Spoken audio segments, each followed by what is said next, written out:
policy to bolster voting rights, which have been severely weakened since Lyndon Johnson signed the Voting Rights Act in 1965, and for all of his efforts to return our nation to the democratic norms and values that provide ballast to our great republic. Dr. Martin Luther King said, "The arc of the moral universe is long, but it bends toward justice." America is at its strongest when justice prevails, and when the winds of change make our country more united, more inclusive, more righteous. The Civil Rights Act we commemorate today, as well as the Voting Rights Act and Fair Housing Act, all championed and signed by Lyndon Johnson, are on exhibition in the LBJ Library's Great Hall just above us. Those transformative laws are surrounded by iconic photographs of the activists who held the front lines of the civil rights movement and whose unyielding fearlessness in the face of racial tyranny helped bend the arc of the moral universe toward justice and a more perfect union. Among them is Andrew Young, who stood by the side of Martin Luther King Jr. as a lieutenant in the movement they forged as much as any. Upon awarding Ambassador Young the Medal of Freedom, President Jimmy Carter said, "Andy Young is the brightest star in the American firmament. He's a man who represents integrity and understanding, humility and purpose. He has carried on well the heritage of Martin Luther King." To introduce the President of the United States, ladies and gentlemen, please join me in welcoming Ambassador Andrew Young.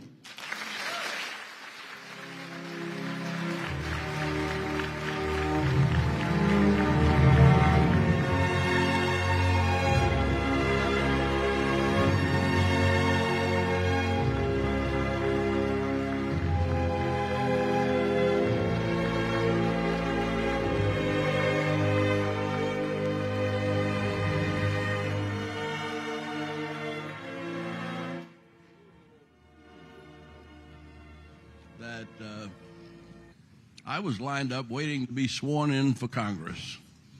And there was another little fella in the Senate who was too young to get in. They had to wait 3 or 4 days till he turned 30 to swear him in as a United States Senator. For the last 50 years, he has devoted himself to fulfilling the dreams of the American people, all of them, rich, poor, black, white, red, green, gay, straight, whatever we are. And I'm here reminding you that if you live long enough, all of us are going to be handicapped one day. But few people have been able to thrive and succeed in the midst of so much pressure and tension and responsibility as Joe Biden. And I was thinking what I should say, and I said that maybe Ray Charles said it best when he started his recording of America the Beautiful with the third verse of that song. And it said, "Oh, beautiful for heroes proved in liberating strife, who more than self their country loved, and mercy more than life. America, America, may God thy gold refine, till all success be nobleness, and every gain divine."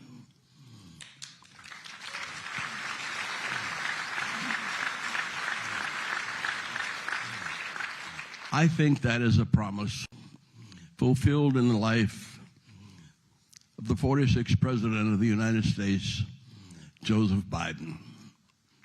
Mr. President.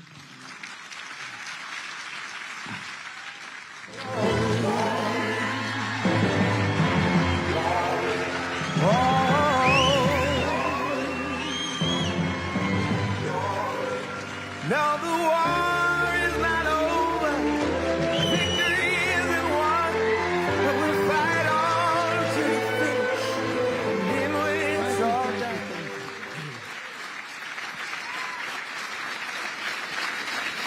Thank you. Thank you.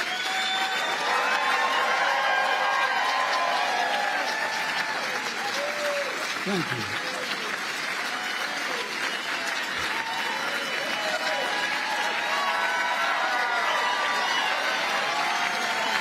Thank you, thank you, thank you, really. Thank you. Please. Please. Thank you, Mr. Ambassador. Mr. Ambassador, thanks for that introduction, and above all, for your friendship over the years. There's literally one word that comes to mind every time I think of Andy Young. The word's integrity, absolute integrity. And thank you to the Johnson family for carrying forward the legacy of a truly great president and first lady. Your mom was incredible as well.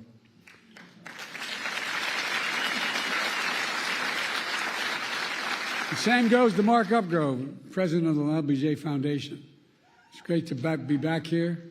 I thank you all and distinguished guests gathered here today. Look, I was in college at the University of Delaware in our early beginning years when I heard the news of that President Kennedy had been assassinated. I remember exactly like anybody in my generation remembers exactly where they were sitting, standing, or walking. I was on the steps of one of the university halls called Hullion Hall at the university, listening on a transistor radio with 3 other people. It seemed unbelievable.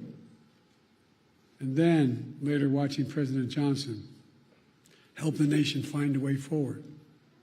In his first address after the tragedy, President Johnson said, and I quote, "Nothing could more eloquently honor President Kennedy's memory than the earliest passage of the Civil Rights Bill." That's what he said.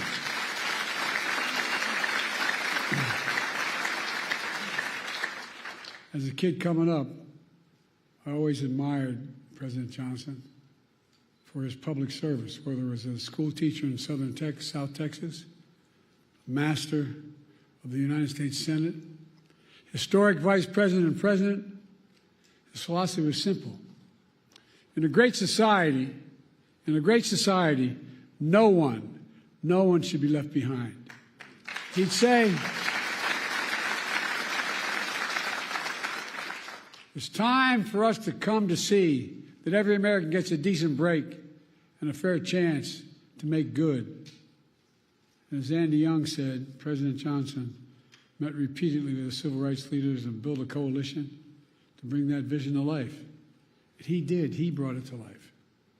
Over 50 years, the LBJ Foundation has convened this symposium to reflect one of the crowning achievements, the Civil Rights Act of 1964, a defining moment that has since opened doors of opportunities for all Americans, regardless of race, sexual orientation, gender identity, religion, national origin. Together with the Voting Rights Act and the Fair Housing Act, these 3 landmark laws he signed are remarkable in their scale and their scope. Taken together, these 3 acts have made this nation fundamentally more fair, fundamentally more just, and most importantly, fundamentally more consistent with our founding principles.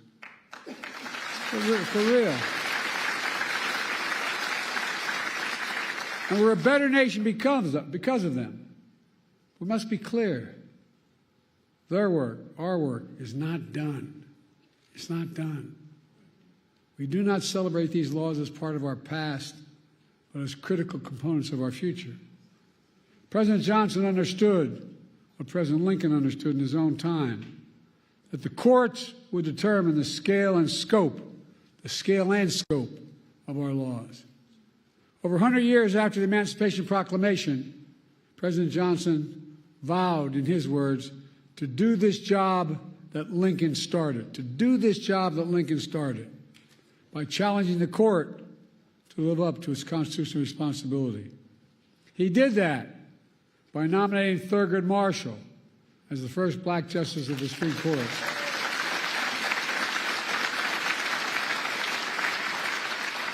And by aggressively defending civil rights throughout the courts. But now, we live in a different era. In recent years, extreme opinions that the Supreme Court has handed down have undermined long-established civil rights principles and protections. 2013, the Supreme Court in Shelby County case gutted the Voting Rights Act, opening the floodgates to a wave of restrictive voting laws that have seen states across the country pass. In 2022, the court overruled Roe v. Wade and the right to choose that had been the law of the land for 50 years. 50 years.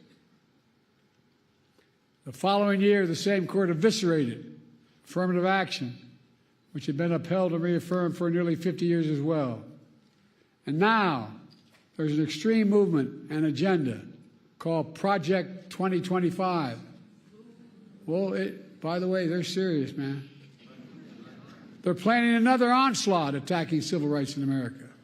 For example, Project 2025 calls aggressively attacking diversity, equity, and inclusion all across all aspects of American life.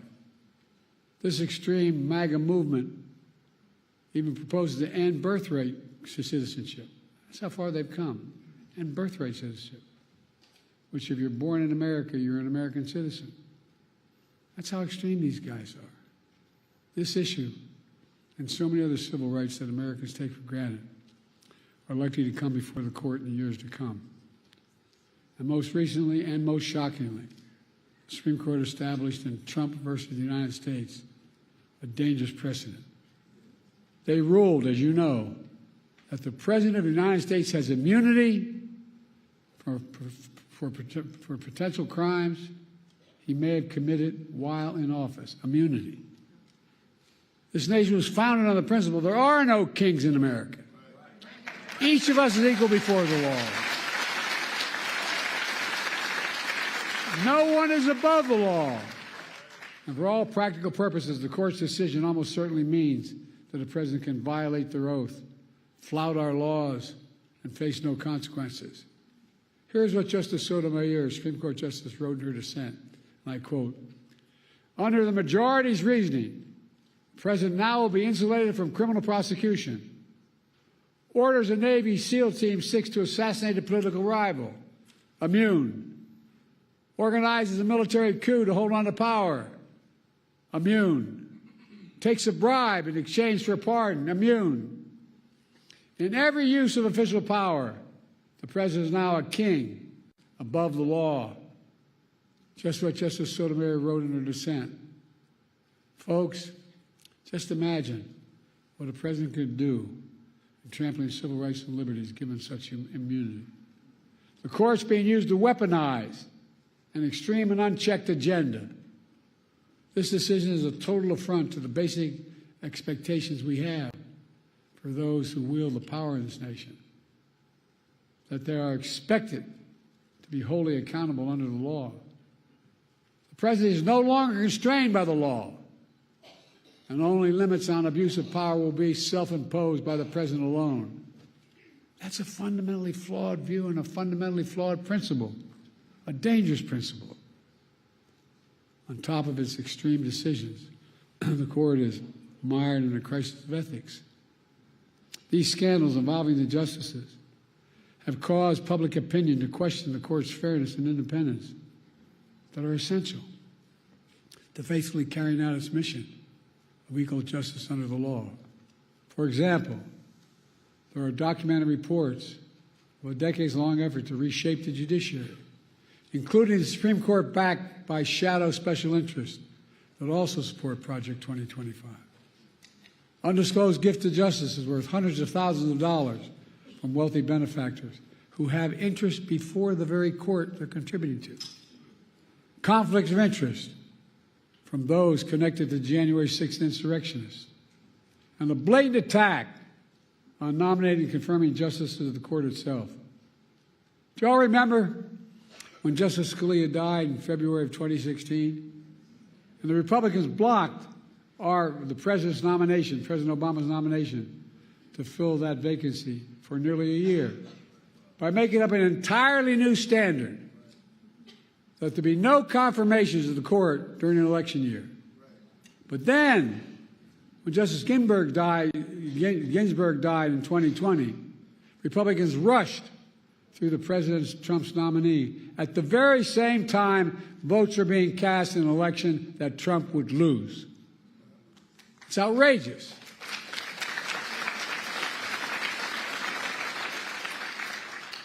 I know I don't look it, but I served in the Senate for 36 years, including as chairman and ranking member of the Judiciary Committee. I've been told that I've overseen more Supreme Court nominations as senator, vice president, and president than anyone in history, anyone alive today, I should say. I have great respect for our institutions and the separation of powers laid out in our Constitution. But what's happening now is not consistent with that doctrine of separation of powers. Extremism is undermining the public confidence in the court's decisions. As soon as I came to office, I convened a bipartisan presidential commission on the Supreme Court of the United States, comprised of leading constitutional scholars, both liberal and conservative, to provide recommendations on potential reforms to the court. I've been careful in these deliberations because these are serious, serious decisions. In the face of increasing threats to American democratic institutions, I use the Commission's analysis, and today I'm calling for 3 bold reforms to restore trust and accountability to the court and our democracy. As the press shouted to me as I got off Air Force One, the Republican Speaker of the House said, "Whatever he proposes is dead on arrival." Well, I think his thinking is dead on arrival.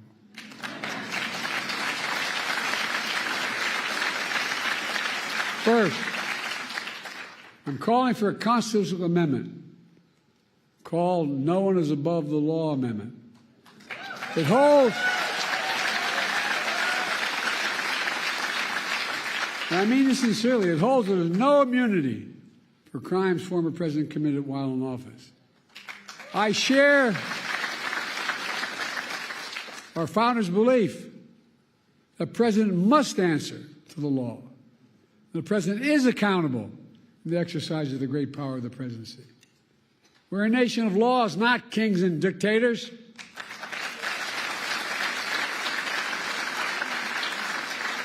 The decision can be boiled down to the title of one case: Trump versus the United States. The court asserted it was making a ruling for the ages. That isn't true. The court made a ruling for one, a former president. No other president in our history has asked for this kind of immunity for criminal actions. And no president, no former president, not me, not one, has and should have been given any exception to this with such immunity. The second thing I'm asking for, we've had term limits for presidents of the United States for nearly 75 years after the Truman administration. And I believe we should have term limits for Supreme Court justices of the United States as well.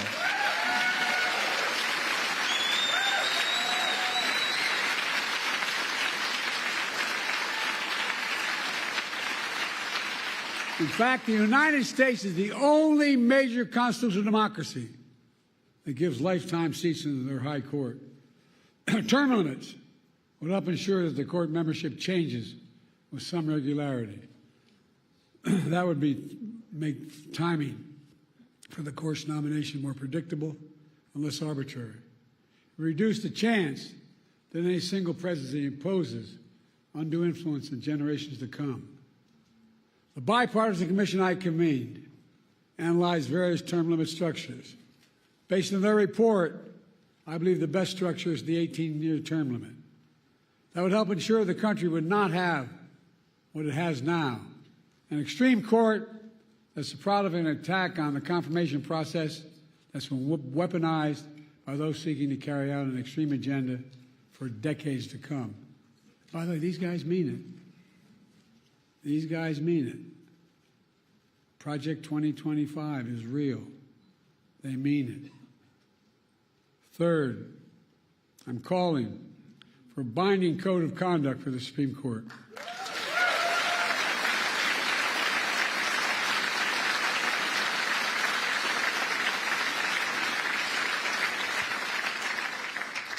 Supreme Court's current ethics code is weak and, even more frightening, voluntary. Voluntary. Any code of Congress must be enforceable. Under the reform I propose, justice would be required to disclose gifts, refrain from public political activity, recuse themselves in cases in which they or their spouses have a financial or other conflict of interest.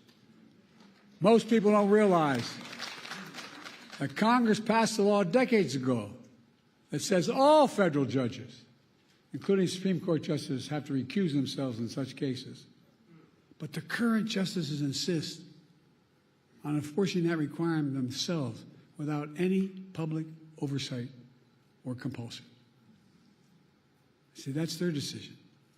They don't have to tell us how they made it. That might work if the court was actually enforcing those requirements, but they are not. The court is not self-policing. The court is not dealing with the obvious conflicts of interest. We need a mandatory code of ethics for the Supreme Court, and we need it now.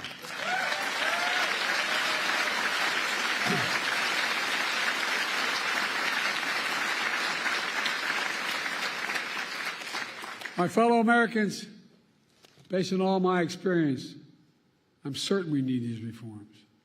We need these reforms to restore trust in the courts, preserve the system of checks and balances that are vital to our democracy. They're also common sense reforms that a vast majority of the American people support, as well as leading constitutional law scholars, progressives, and conservatives. I look forward to working with the Congress to implement these necessary reforms. A number of members of Congress are here today. Let me close with this. President Johnson signed the Civil Rights Act of 1964 just 2 days before the 4th of July. He said in that bill signing, and I quote, "This is a proud triumph, yet those who founded our country knew that freedom would be secure only if each generation fought to renew in largest meaning," end of quote. That's what I've tried to do throughout my career, inspired by the cause of civil rights.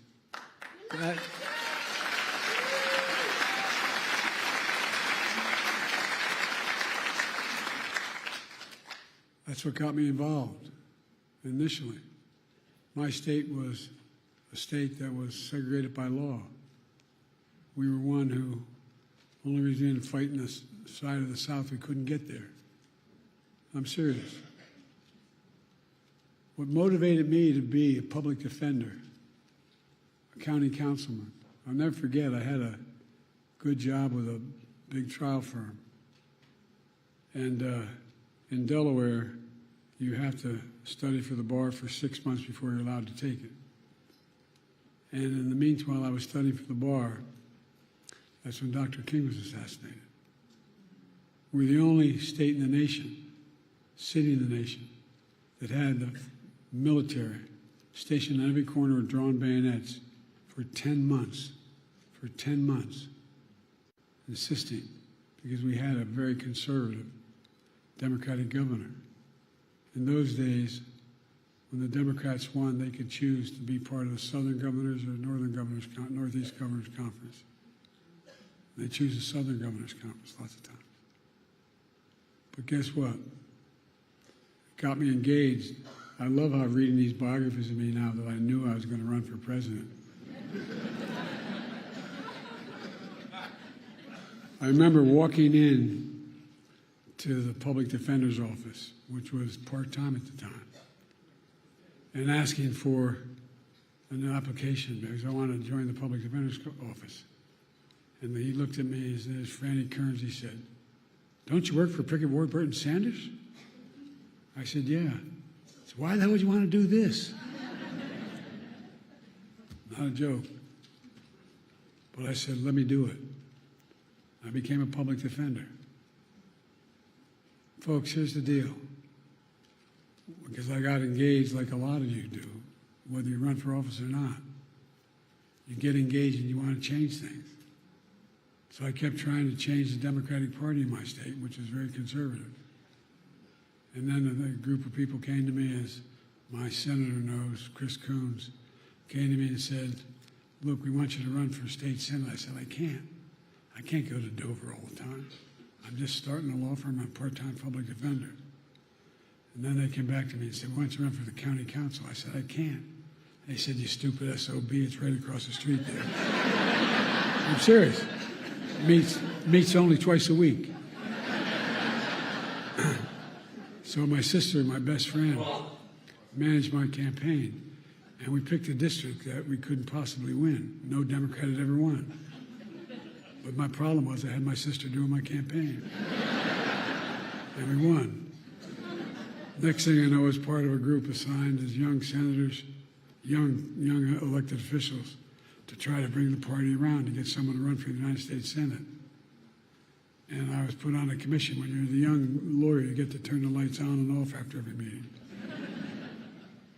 And so I remember going down to the Democratic convention off year in Dover, Delaware. And after the afternoon session, went back and I was in my room. There's a nice motel you just drive up to, get out, walk in your door there. And you know, an 8x10 bathroom, a shower, and a stall. And I had my towel around me and the shaving cream on my face, and I heard bam, bam, bam at my door. And I thought it was the guys that came down with. The guy was had a talk show named Bob Cunningham, was a big civil rights guy, and two others. So I thought it was them. I walked, opened the door. There was the former governor, former Supreme Court justice, swear to God, the state chairman, and the former congressman. And they said, we just had dinner. Well, I said, I'm sorry, gentlemen. And I walked in, I ran to the bathroom, shake the shave grip, thinking I could put something on. There was nothing there. I walked back out with a towel. I'm standing against a nail, a desk nail to the wall, and they're on the beds that are nailed, or the headboards are nailed to the wall. Four of them sitting across. I said, Joe, we were thinking you should run for the United States Senate. I said, gentlemen, are you serious? And they went on and made their case. I hope all of you had a professor who's enlightened his mind. I had one professor named Dr. Ingersoll, my political philosophy professor, at the University of Delaware, which is between Dover and where I was going home. So I called him, I could stop by and see him. And I said, what do you think I should do? He said, Joe, remember what Plato said. I'm thinking, what the hell did Plato say? Seriously. So Plato said, the penalty good people pay for not being involved in politics is being governed by people worse than themselves. I almost spoke to my deceased wife. She says, look, Joe, you're working 40 hours a week trying to set up a law firm, and you're working 40 hours a week as a public defender. Get in or get out. Next thing you know, I was running. Nixon won my state by 60% of the vote. We won by a staggering 3,800 votes. My point is,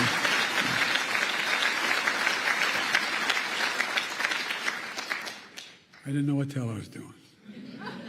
But look, and I went on to be able to I had to wait a little bit to be sworn in. You got to be 30 to be sworn in. And then I was the vice president, the first African-American president in American history.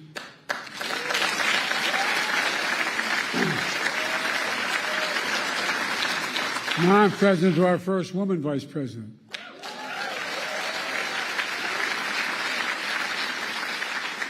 I've made clear how I feel about Kamala, and she's been an incredible partner to me, a champion of civil rights throughout her career. And she'll continue to be an inspiring leader and project this very idea of America. The very idea that we're all created equal and deserve to be treated equally throughout our lives. We've never fully lived up to that, but we've never walked away from it. We've never walked away because leaders like Lyndon Baines Johnson, my fellow Americans, in 2 years we'll commemorate the 250th anniversary of the signing of the Declaration of Independence. That July 4th of 2026 will be a moment not only about our past, but about our future. Imagine that moment and ask yourself, what do we want to be?